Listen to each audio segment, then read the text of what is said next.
Dr. Jefferson, doutora Cláudia, primeiramente um bom dia para vocês. Bom dia, Roberto. Bom dia, ouvintes. Bom dia, Roberto. Bom dia, ouvintes. Bom, eu vou começar a primeira dúvida aqui, e aí eu vou jogar a bola e depois vamos ver quem é que arremata, né? Diarista pode se aposentar?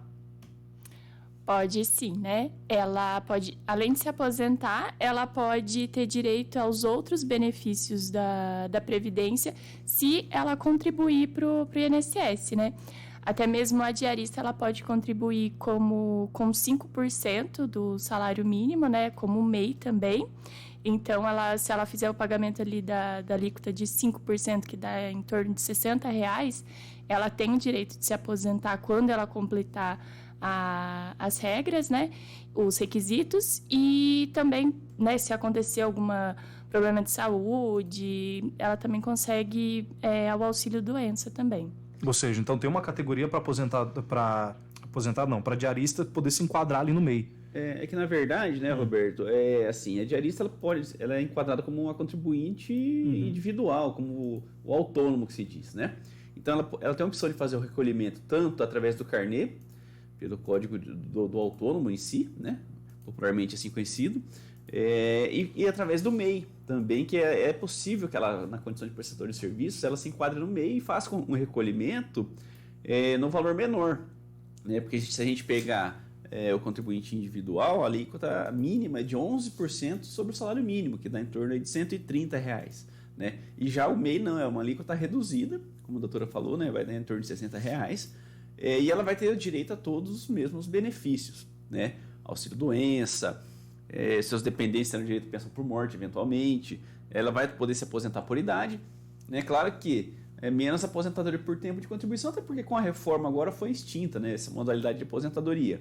A gente sempre informa, né, que quem tinha começado a contribuir antes da reforma tem as regras de transição que vão poder, talvez, dar o direito à aposentadoria por tempo de contribuição. Mas, via de regra, ela foi extinta, né? E o foco principal é a aposentadoria por idade. Ela pode se enquadrar tanto numa quanto outra categoria, né, o MEI ou o contribuinte individual, e fazer os recolhimentos, né, normalmente. Bom, uma outra dúvida frequente que surge também, a pessoa está aposentada. Ela pode continuar trabalhando ou eventualmente pode voltar a trabalhar com registro? Como é que funciona essa questão? A regra é que sim, que ela pode, né, continuar trabalhando, mas depende da aposentadoria que ela se aposentou ali. Se for a aposentadoria comum, ela pode continuar trabalhando. Se for alguma aposentadoria especial, aí a gente tem que verificar, porque ele não pode estar mais exposto àqueles... Ao risco, né? Ao risco que levou a aposentadoria dele. Geralmente o que acontece, por exemplo...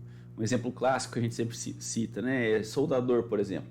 Então, a pessoa foi soldadora a vida inteira e se aposentou nessa condição, com uma aposentadoria especial. Por quê? O risco, a exposição ao agente nocivo que ela está, ela possibilita uma redução do tempo de contribuição. Então, a partir do momento, né, teoricamente, assim, é como se fosse uma indenização pelo dano à saúde causado. Então, a partir do momento que ela se aposenta nessa condição, ela tem que sair, né, depois, se quiser continuar trabalhando, sair dessa atividade ou até mesmo mudar de função, é o que geralmente ocorre, né? Mas para os outros casos, aposentou por tempo de contribuição, pode continuar trabalhando normalmente, que não perde o benefício, tá? E assim, o que gera grande reclamação por parte das pessoas é o seguinte: mas eu já sou aposentado, tem que descontar meu INSS? Tem que descontar, é um contribuinte obrigatório, é o que a gente já disse aqui outras vezes. O desconto do INSS, ele não é para pagar o benefício daquela própria pessoa, e sim uma contribuição para o sistema geral, né? Então, mesmo que a pessoa se aposente, ela vai continuar pagando INSS, apesar de não poder se aposentar mais uma vez, né? Bom, chegou uma dúvida de ouvinte aqui. Sou descontado diretamente em folha para a Previdência, né? Todo mundo, afinal de contas, todo mês. Só que me incomoda um pouquinho ver esse valor saindo no olerite. Tem como evitar essa contribuição? É obrigatório? Como é que funciona? Exato, é o que eu acabei de dizer. Não tem como evitar, né? Todo mundo que trabalha é contribuinte obrigatório do INSS, né? Mesmo que seja um autônomo, na teoria da lei da Previdência, né? Se eu exercer uma atividade de ambulante, por exemplo, eu aufiro alguma renda, eu tenho que contribuir com o meu INSS. Todo mundo é contribuinte obrigatório, né? Independentemente, só claro, as pessoas que não trabalham. Mas caso contrário, todo mundo que oferece alguma renda tem que contribuir para o INSS, essa é a regra geral. Então, se a pessoa está trabalhando, mesmo assim, somando meus tempos aqui, eu não vou conseguir me aposentar nunca, não importa, vai ter que contribuir. A empresa é obrigada a fazer a retenção do salário e repassar para a Previdência. Né? Então, não tem como escapar realmente. Não tem nenhuma ação, não tem como fugir mesmo, né? Não, isso não tem mesmo, é obrigatório. Bom, eu estava lendo esses dias de que o INSS vai começar a fazer um pente fino para as pessoas que recebem o auxílio-doença, né? Para quem está num termo popular aqui, que eu não gosto de usar, mas é o que o pessoal fala como encostado e que eventualmente exerce alguma outra atividade remunerada. Como é que lida com essa questão aí? Porque, assim, na teoria e na prática, a pessoa que está recebendo auxílio-doença não poderia estar trabalhando, né? Sim, aposentadoria por invalidez também, ou recebendo auxílio-doença. O benefício assistencial, que é o BPC, para a pessoa portadora de deficiência, para receber esses benefícios, presume-se que a pessoa esteja incapacitada de trabalhar, né? Então, não pode exercer nenhuma atividade remunerada. A gente sabe que acontece, né, no dia a dia a pessoa está recebendo algum desses benefícios e exercer uma outra atividade para tentar complementar a renda, mas não pode. Alguns casos, quando o INSS descobre, é até iniciado um processo administrativo inicialmente. Muitas vezes o INSS pede até a devolução dos valores recebidos indevidamente, porque, né, eu estou recebendo auxílio-doença, significa que eu estou incapacitado, não posso trabalhar. Então acontece do INSS muitas vezes até fazer o requerimento administrativo para que a pessoa devolva esses valores. Muitas vezes entra até com ação judicial contra a pessoa, mas não pode, de fato não pode. E pente fino, o INSS sempre tem feito, né, nos benefícios previdenciários para apurar se a sua concessão foi regular ou não, e principalmente nos casos de auxílio-doença. Nós passamos agora, nessa época de transição, um pouquinho antes até mesmo da reforma da Previdência, quase todos os benefícios por auxílio-doença, aposentadoria por invalidez, tiveram uma revisão, chamaram todo mundo para fazer novas perícias, muitos foram cortados, né?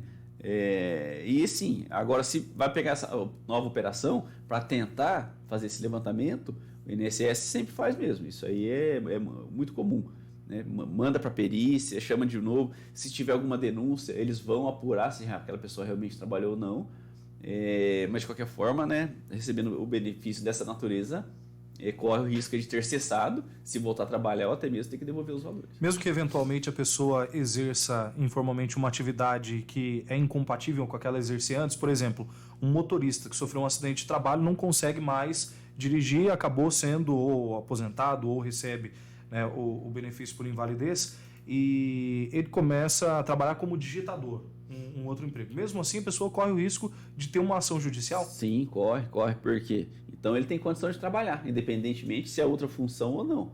Né? Então, se ele tem condições de trabalhar, ele não precisa do auxílio-doença, né, que é esse benefício pago pelo INSS. Então, ele consegue prover a sua própria subsistência. E essa que é a ideia do benefício. Né? Então, a partir do momento que ele tem condições de trabalhar, ainda que em outra atividade, vai ter cessado o benefício. Isso acontece muitas vezes até nos casos de aposentadoria por invalidez. Né? Primeiro, antes de conceder a aposentadoria por invalidez, a pessoa é encaminhada a um processo de reabilitação profissional. O que é isso? Eu trabalho numa determinada função, como você citou, de motorista, mas eu fui acometido, a gente teve um caso até de, a pessoa teve um problema de visão, que daí ela perdeu até a habilitação por não poder mais dirigir. Então, primeiro inicia-se um processo de reabilitação profissional, ou seja, para tentar enquadrar ela numa outra atividade, né, que ela seja condizente com a condição, com a capacidade de saúde dela, condição de saúde dela, e se não for possível reabilitá-la, colocá-la em outra atividade, aí o INSS aposenta por invalidez. Então, é esse processo que é realizado, né, Roberto? Então, se ela conseguir se encaixar, claro que ela vai conseguir ter uma remuneração, ter um salário, não vai precisar do benefício daí. Bom, doutora Cláudia, a nossa ouvinte Sandra ligou aqui agora há pouco e pediu para perguntar se demora muito tempo para transferir a aposentadoria do esposo que faleceu para a esposa. Na verdade, ela vai ter que pedir a pensão por morte, né? E primeiro a gente pede administrativamente, então, direto no INSS. A gente entra com a documentação, né? A documentação seria a certidão de óbito dele, se ela for casada, a certidão de casamento, todos os documentos que ela dependia economicamente dele, e a gente entra com esse processo. Dentro do INSS, a gente também não tem um prazo certo quanto tempo o INSS dá para esse prazo, né? E aí, se não for concedido administrativamente, a gente vai para o judicial. Aí, lá no judicial, também a gente não tem um tempo certo, é um prazo, né? Então, falar, 90 dias, 1 ano, e assim vai correndo o processo. Então, assim, não tem uma data específica, um prazo, né, específico. Mas primeiro a gente entra administrativo, se não for concedido, a gente entra judicial. Mas, de regra, é rápido o procedimento, né? Quando a pessoa, se o caso, como ela mencionou, transferir a aposentadoria, então significa que ele era um aposentado. Se ela for casada, no papel, vai apresentar a certidão de óbito, certidão de casamento. É um procedimento mais célere do que os outros, né? Claro que às vezes enrosca um pouco, né, quando não é casado formalmente. Tem que comprovar a união estável, que depende de prova documental, testemunho, então esse pode dar uma travadinha. Mas se for o casamento normal, né, tiver documentado, isso aí já é presumida a dependência econômica e o processo é um pouco mais rápido, sim. No caso de acontecer um entrave, tem algum benefício que a pessoa pode tentar recorrer até sair uma decisão? Não. Enquanto não for deferido, seja administrativo ou judicialmente, ela vai ficar sem receber, né, infelizmente. A gente só vai conseguir receber o benefício a partir do momento que tiver uma decisão final. Nesse meio período aí, não tem nenhum benefício que ela possa fazer uso, né?